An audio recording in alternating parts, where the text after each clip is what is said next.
안녕하세요. 그림 그리는 알베르키입니다. 키의 방에 오신 것을 환영합니다. 그동안 건강하게 잘 지내셨는지요? 오늘은 알베르키라는 작가명을 소개하는 시간으로 따로 그림을 그리지는 않습니다.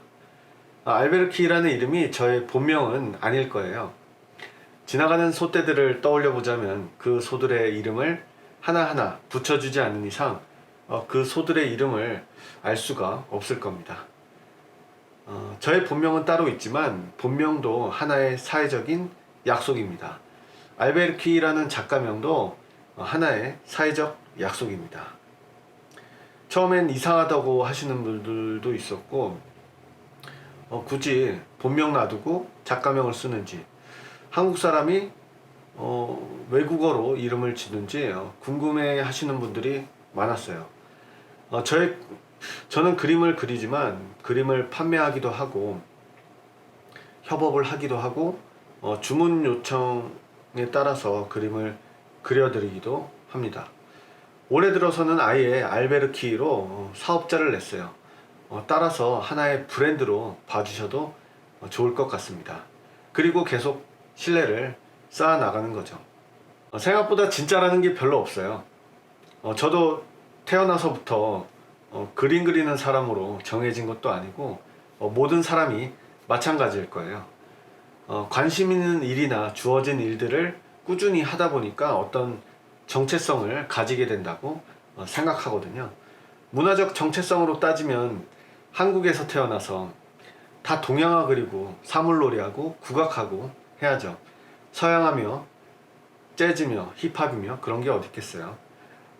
더 넓게 종의 관점에서 인류의 문화에서 좋은 것은 받아들이고 지키기도 하면서 향유하는 것이라고 생각합니다. 작가명을 알베르키로 지은 이유는 프랑스 소설가 알베르 까미에서 이름을 따왔는데 보통 외국어 이름에 그 한국 성을 많이 붙이잖아요. 그래서 알베르킴 하면 뭔가 좀 별로더라고요. 그때 브랜딩이나 마케팅 서적을 관심 있게 읽고 있었는데 신과일 이름을 들으면 사람들이 기억에 오래 남는다고 해서 킴의 K자로 시작하는 신과일 이름이 뭐가 있을까 생각을 하다가 까미, 키위 두 글자로 뭔가 비슷하기도 해서 키위가 되었습니다. 키위를 좋아해서 키위로 지었냐고 물어보시는 분들도 계시지만 키위를 거의 먹지 않습니다. 까미의 열렬한 팬이거나 실존주의 철학을 좋아해서도 아닙니다. 알베르 까미의 소설 이방인을 처음으로 읽었는데 주인공 메르소의 무심하고 냉소적인 면들이 책을 읽을 당시 저의 모습과 무척 닮았다는 생각이 들었습니다. 번역본으로 읽은 거긴 하지만 그 소설 자체도 굉장히 세련되고 감각적이라고 느꼈습니다.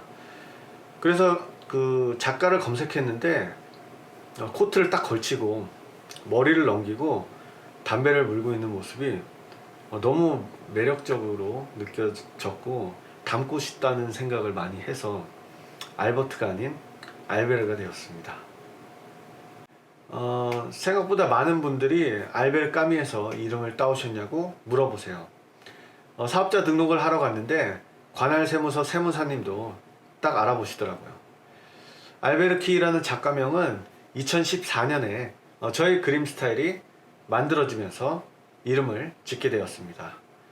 거의 10년이 다 되어 가는데 본격적으로 활동을 한 지는 2020년 코로나 사태가 본격적으로 시작되고 일을 안 하게 되면서 집중해서 그림을 그리게 되면서 본격적으로 활동을 하게 되었습니다.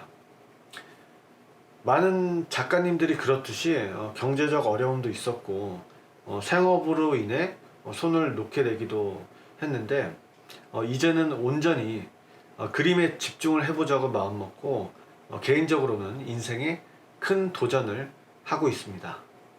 근황을 말씀드리자면 1월에 퇴사를 하고 2월에 이렇게 작업실을 구하고 어느 정도 정리가 돼서 이제 3월이 되었습니다. 다음 주부터는 본격적으로 작업을 조금 많이 하게 될 것 같아요. 아시는 분들도 아시겠지만 저는 최종 학력이 고등학교 졸업으로 미술 전공자는 아닙니다. 그래서 수능을 다시 봐서 미대를 다시 가려고 고민도 많이 했고, 와이프와 의논도 많이 했지만 현실적으로 어려움이 있었어요. 지금은 심심치 않게 비전공 미술가들을 많이 볼 수 있는데, 과거에 방고흐나 앙리 루소, 프리다 칼로 등 독학 미술가들이 많다는 사실도 굉장히 최근에 알게 되었습니다. 따라서 미술 작가를 하는 데 있어서 전공을 하면 이점이 많겠지만 그게 꼭 필수 조건은 아니라는 사실을 말씀드리고 싶습니다. 제가 생각하는 미술은 이론이나 기법, 미술사 등 부분적으로 학문적인 면모를 가지고 있기는 하지만 정확히는 예술 분야에 속하는 예술 활동이라고 보는 게 조금 더 맞습니다. 따라서 많은 분들이 배웠든 안 배웠든 미술을 향유할 수 있기를 바라고, 개념이나 진정성, 기술적 표현력에 관계없이 활동 자체는 지지를 많이 하고 싶어요. 일단 쉽게 접근해서 하는 사람들이 많아져야 훌륭한 작가나 위대한 작품이 탄생할 가능성이 높아진다고 생각하거든요. 일단 비전공이든 전공이든 시작해서 하다 보면 어떤 지식을 쌓고 어떤 기술을 익히고 개선해 나갈지, 혹은 이제 자기 작품에 대한 평가는 어떻게 받아들일지는 작가의 몫이죠. 그렇게 각자의 고민이나 결핍들을 해결해 나가면서 다채롭게 성장하지 않을까요?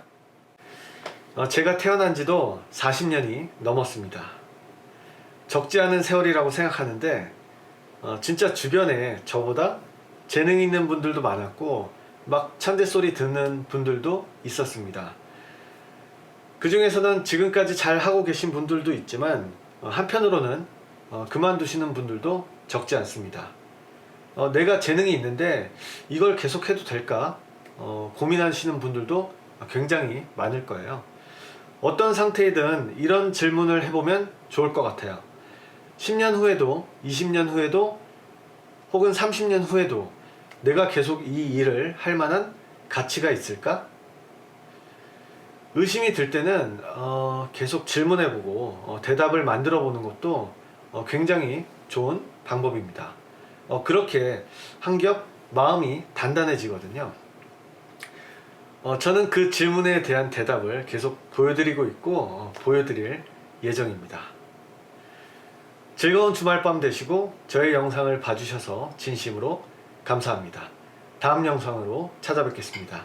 안녕히 계세요.